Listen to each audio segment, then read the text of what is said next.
ভাই শোনো, তুমি আমার টি শার্টে একটা দারুণ পেইন্টিং করেছো। তুমি কি তেমনি করে আমার বোনের টি শার্টেও একটা সুন্দর ডিজাইন করতে পারবে? পারবো, কিন্তু বোন, আমাকে তো এখন কাজে যেতে হবে।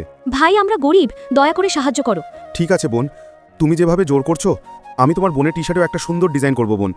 আমিও তো গরিব পরিবার থেকে এসেছি, আমার বাবা নেই, আমার মা মানুষের বাসায় কাজ করেন, আর এভাবেই আমাদের খরচ চলে। কিন্তু হঠাৎ আমার মা খুব অসুস্থ হয়ে পড়েন, আর কাজও করতে পারছেন না। তার চিকিৎসার জন্য পর্যাপ্ত টাকা নেই, তাই আমি মানুষ টি শার্টে সুন্দর ডিজাইন করে টাকা উপার্জন করি। ভাই এটা তো খুব দুঃখজনক, কিন্তু চিন্তা করো না, যদি তুমি আমার বোনের টি শার্টে সুন্দর ডিজাইন করো, আমি আমার পকেট মানি থেকে তোমাকে কিছু টাকা দেবো। না বোন, আমি টাকা চাই না। আমি গরিব পরিবার থেকে এসেছি, কঠোর পরিশ্রম করি এবং ইউটিউবে ভিডিও বানাই, কিন্তু আমার ভিডিওগুলো মানুষ পছন্দ করে না। হয়তো আমি গরিব, তার জন্য। আরে ভাই নিরাশ হয়েও না, এইবার সবাই তোমার ভিডিও পছন্দ করবে, লাইক করবে, সাবস্ক্রাইব করবে, আর কমেন্টে বলবে আমি মাকে ভালোবাসি। দেখো, তোমার বোনের টি শার্টে পেইন্টিং শেষ। ওয়াও, অসাধারণ! এটা সত্যিই দারুণ একটা পেইন্টিং। তোমাকে অনেক ধন্যবাদ।